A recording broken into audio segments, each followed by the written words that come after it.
بسم اللہ الرحمن الرحیم۔ عزیز دوستو، السلام علیکم۔ میں ہوں پروفیسر تنویر صادق، اپنے چینل انفوٹیلی سے آپ سے مخاطب ہوں۔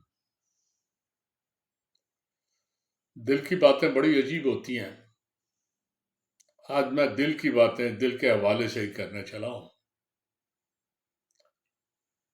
دل کو بعض روگ لگتے ہیں اور ہر عمر میں لگتے ہیں۔ میں 73 سال کا تھا، آج سے 10-11 سال پہلے مجھے دل کا روگ ہو گیا۔ میرا بیٹا جب مجھے پرابلم فیل ہوا تو میں نے اسے کہا، وہ باغم باغ گاڑی پہ بٹھا کے مجھے لے کے گیا PIC میں، لیکن میں راستے میں بے ہوش ہو گیا۔ PIC پہنچا، مجھے نہیں پتا کب پہنچا، لیکن مجھے آواز آئی کہ ماشاءاللہ جی ہوش آ رہی ہے، بڑے اچھے وقت پہ لے آئے۔ بہرحال بعد میں آپریٹ ہوا، وہ سٹنٹ ڈال دیا انہوں نے، 2 سٹنٹ دل میں۔ انہوں نے کہا ایک ایسی جگہ ہے جہاں سٹنٹ نہیں ڈال سکتا، یہ 2 جگہ ہم نے ڈال دیا ہے، تیسری فطرت کا اپنا ایک سرکل ہے، اس میں فل ہو جائے گی، آپ بے فکر ہو کے جائیں۔ ہم آ گئے۔ یہ 12 کا شاید واقعہ ہے، 11 سال ہو گئے۔ انہوں نے کہا 15-20 سال تک آپ کو فکر کی ضرورت نہیں، الحمدللہ ٹھیک چل رہا ہے۔ کب تک کیا ہو کچھ کہا نہیں جا سکتا، لیکن بہرحال آج میں ٹھیک ہوں الحمدللہ، اور امید ہے کہ ٹھیک رہوں گا۔ میرا بھائی جب بیمار ہوا تو اسے میرا خیال تھا کہ سٹنٹ پڑے گا، لیکن نہیں، انہوں نے کہا اس کے دل کی شریانیں بہت بند ہے، بہت صورتحال بگڑی ہوئی ہے، چنانچہ اس کی اوپن ہارٹ سرجری ہوگی، جسے بائی پاس بھی کہتے ہیں۔ چنانچہ وہ مہینہ سوا ہو گیا ہے کہ اسے اوپن ہارٹ سرجری کرائی۔ ٹانگوں میں سے انہوں نے وہ نسیں کھینچ کے، وہ 5-6 جگہ تھا، اس لیے دونوں ٹانگوں سے کھینچی گئی۔ الحمدللہ وہ بہت ٹھیک ہے اور مزے سے اب بہتری کی طرف گامزن ہے۔ تو یہ تو وہ دل کا روگ ہے جو اس عمر میں ہوتا ہے بوڑھے آدمیوں کو۔ مجھ سے وہ 12 سال چھوٹا ہے، مجھے 12 سال پہلے ہوا تھا، اسے اب ہو گیا۔ تو اس عمر میں 50, 60, 70 پہ کچھ نہ کچھ ہو جاتا ہے۔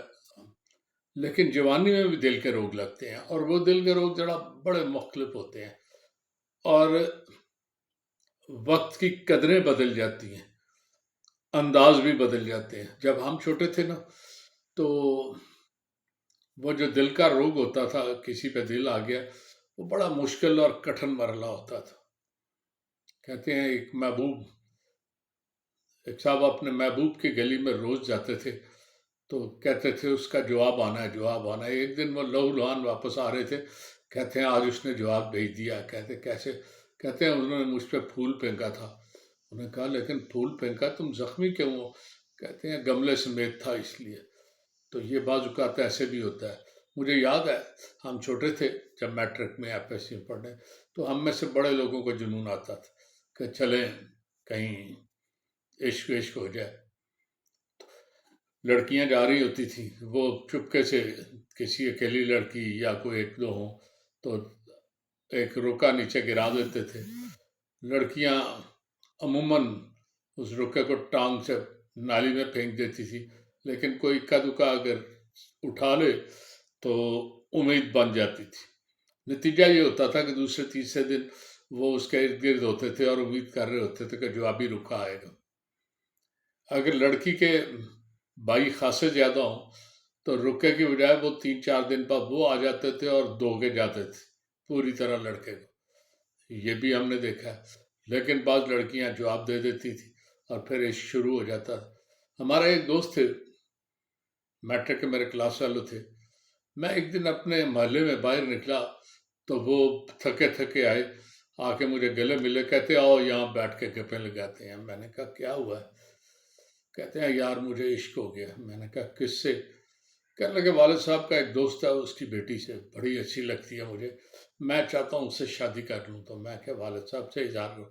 کہتا نا نا نا نا، تم میرے والد صاحب کو ملے ہوئے ہو؟ میں کہا بالکل۔ کہنے لگا ان کا جاہ و جلال دیکھا ہے؟ وہ تو در و دیوار کامتے ہیں جب وہ گرج رہے ہوتے ہیں تو میں جرت نہیں کر سکتا انہیں۔ تو میں نے کہا پھر لڑکی سے بات کی؟ کہتا نہیں نہیں،